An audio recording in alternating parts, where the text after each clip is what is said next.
This is the true story of a baby placed in the very waters meant to destroy him. A prince who killed a man and ran. A shepherd who spent 40 years believing God had forgotten him.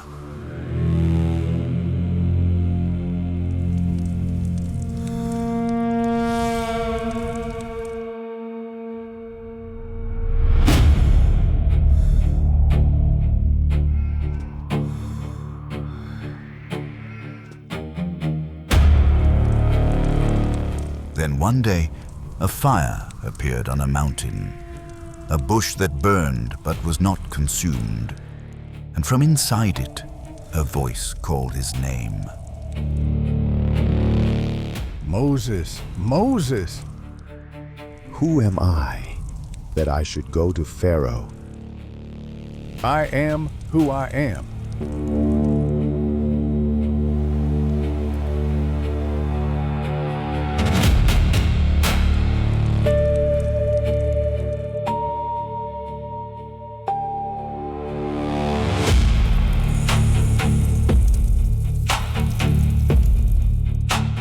What God asked him to do next, no sane man would accept.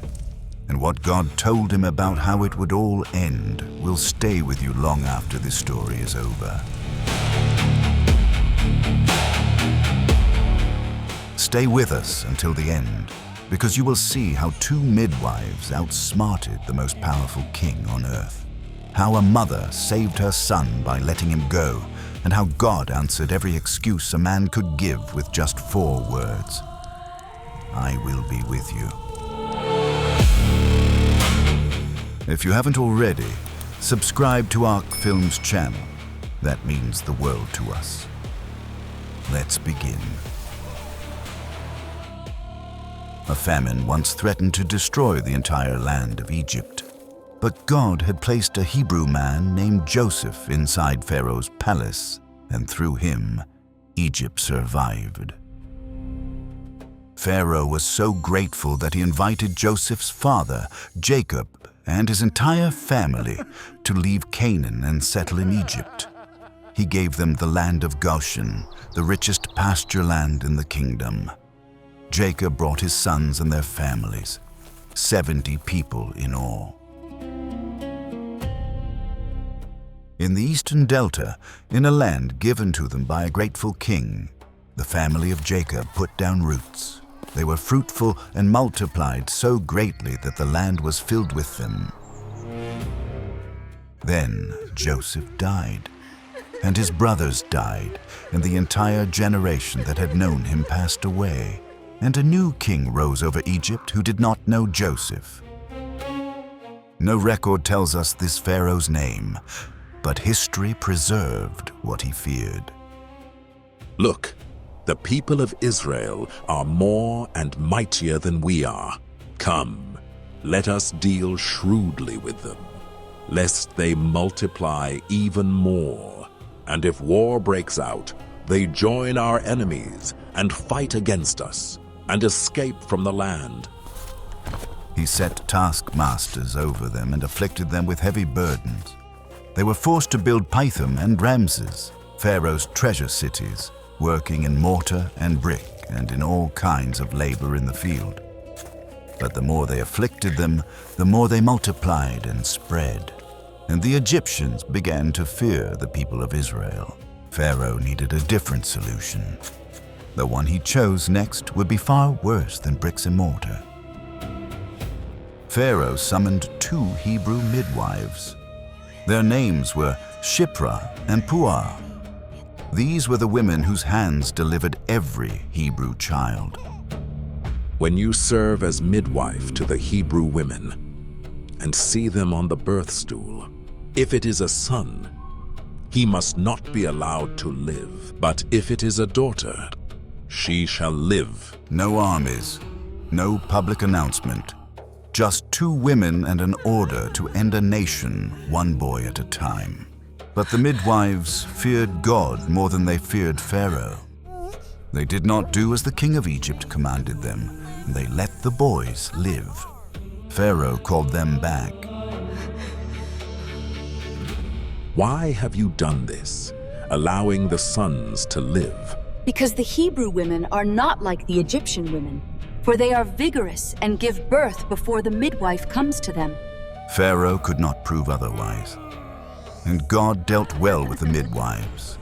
Because they feared him, he gave them families of their own. But Pharaoh was not finished. If the midwives would not do it in secret, he would do it in the open. He issued a command to all his people. Every son born to the Hebrews shall be taken away, but every daughter may live. The Nile, the river that fed Egypt's crops and sustained its people, would now be used to swallow Hebrew children. But into this decree, one mother was about to do something no one expected.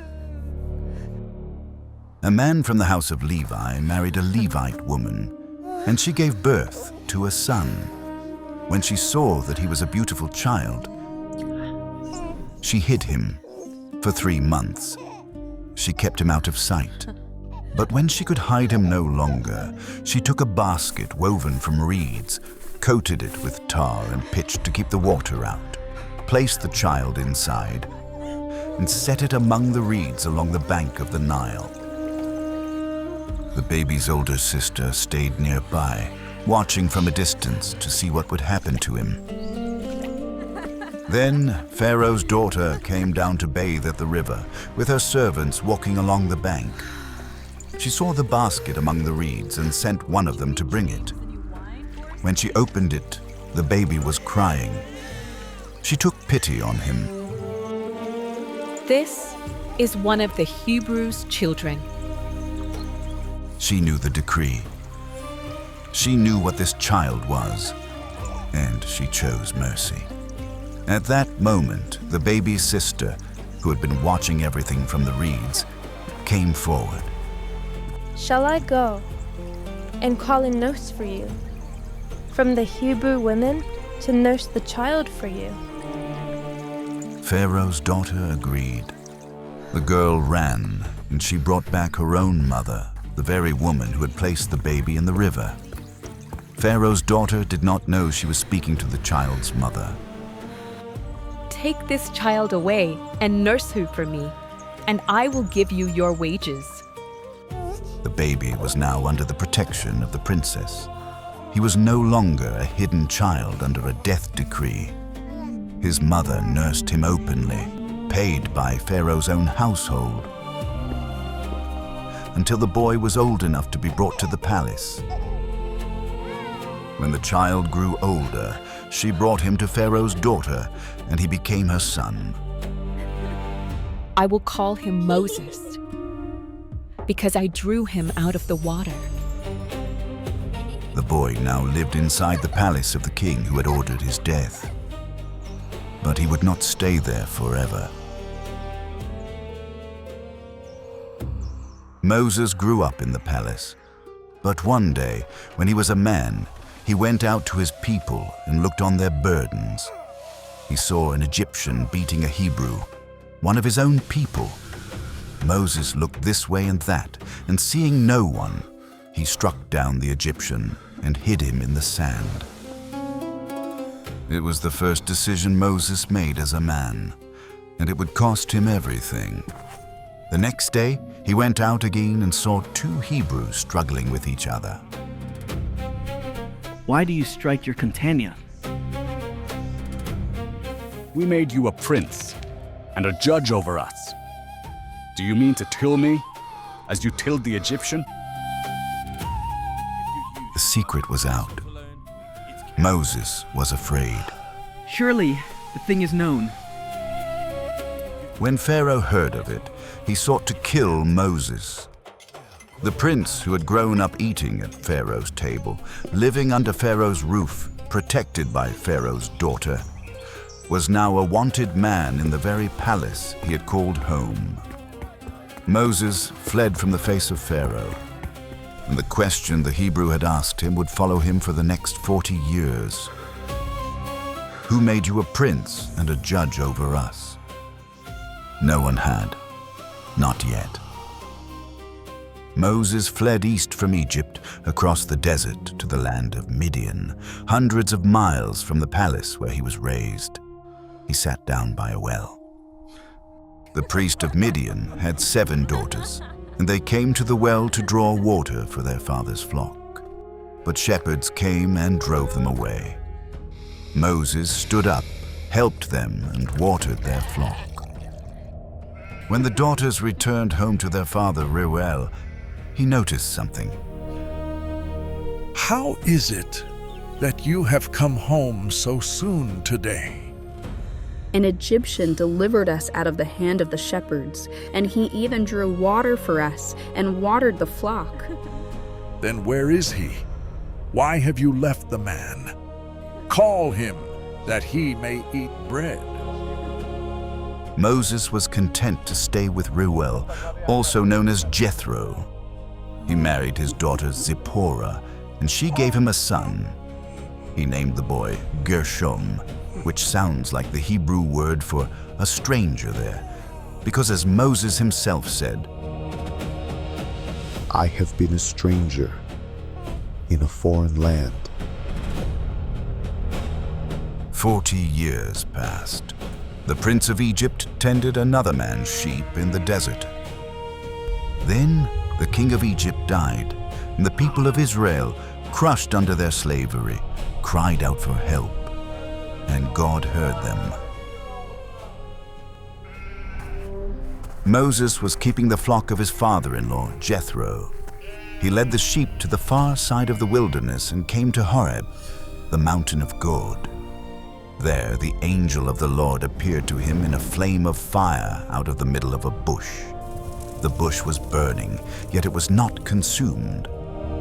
I will turn aside and see this great sight, why the bush is not burned. When the Lord saw that he turned aside to look, God called to him out of the bush.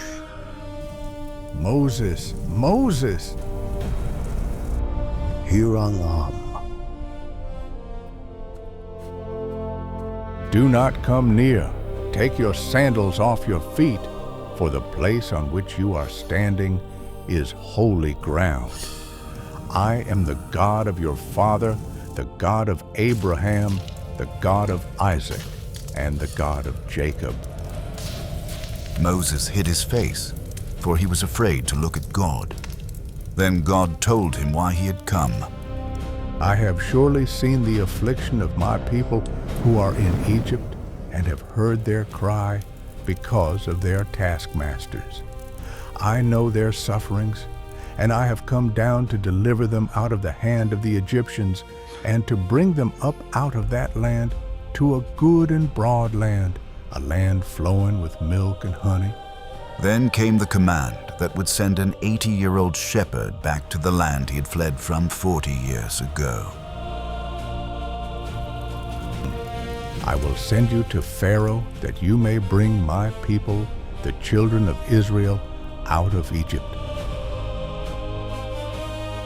Who am I that I should go to Pharaoh and bring the children of Israel out of Egypt? But I will be with you, and this shall be the sign for you that I have sent you. When you have brought the people out of Egypt, you shall serve God on this mountain. If I come to the people of Israel and say to them, the God of your fathers has sent me to you, and they ask me, what is his name? And what shall I say to them? I am who I am. Say this to the people of Israel. I am has sent me to you. The Lord, the God of your fathers, the God of Abraham, the God of Isaac, and the God of Jacob, has sent me to you. This is my name forever, and thus I am to be remembered throughout all generations. Every god in Egypt had a name tied to the sun, the river, or the sky. This god's name meant something different. He simply exists. He has no beginning, no creator, no explanation. He is. God then gave Moses the plan. He was to gather the elders of Israel and go to the king of Egypt. They would ask Pharaoh for permission to travel 3 days into the wilderness to sacrifice to the Lord. But God already knew what would happen. I know that the king of Egypt will not let you go unless compelled by a mighty hand. So I will stretch out my hand and strike Egypt with all the wonders that I will do in it. After that, he will let you go. The plan was laid out, but Moses was not done objecting. But behold, they will not believe me or listen to my voice, for they will say, "The Lord did not appear to you." What is that in your hand? A staff. Throw it on the ground. Moses threw it on the ground, and it became a serpent. Moses ran from it. God told him to reach out and grab it by the tail. Moses obeyed, and it became a staff again. God told him to put his hand inside his cloak. When Moses pulled it out, his hand was leprous, white as snow. He put it back and pulled it out again, and it was restored. God gave him a third sign. If neither of the first two convinced them, Moses was to take water from the Nile and pour it on dry ground, and it would become blood. 3 signs, and still Moses resisted. O my Lord, I am not eloquent, neither before nor since you have spoken to your servant. But I am slow of speech and of tongue. Who has made man's mouth? Who makes him mute or deaf or seeing or blind? Is it not I, the Lord? Now therefore go, and I will be with your mouth and teach you what you shall speak. O my Lord, please send someone else. The anger of the Lord was kindled against Moses, but even in his anger, God provided. Is there not Aaron, your brother, the Levite? I know that he can speak well. Behold, he is coming out to meet you, and when he sees you, he will be glad in his heart. You shall speak to him and put the words in his mouth. He shall speak for you to the people, and you shall take in your hand this staff, with which you shall do the signs. Moses went back to Jethro, his father-in-law. Please let me go back to my brothers in Egypt to see whether they are still alive. Go in peace. Then the Lord spoke to Moses one more time. Go back to Egypt, for all the men who were seeking your life are dead. The man who had fled Egypt as a wanted fugitive was no longer hunted. But God had more to say. He told Moses to perform all the signs before Pharaoh, and then gave him a warning. God himself would harden Pharaoh's heart, and Pharaoh would not let the people go. When that happened, Moses was to deliver a message. Thus you shall say to Pharaoh, Thus says the Lord, Israel is my firstborn son, and I say to you, Let my son go, that he may serve me. If you refuse to let him go, behold, I will kill your firstborn son. The last plague had been announced before the first one had even begun. Moses took his wife and his son, set them on a donkey, and turned west toward Egypt. In his hand, he carried the staff of God. The same desert he had crossed as a fugitive 40 years earlier, he now crossed as God's messenger. While Moses was crossing the desert, God spoke to Aaron in Egypt. Go into the wilderness to meet Moses. Aaron went. He met Moses at the mountain of God, and when he saw his brother, he kissed him. Together they went into Egypt. Aaron spoke all the words of the Lord to the elders of Israel, and Moses performed the signs in the sight of the people.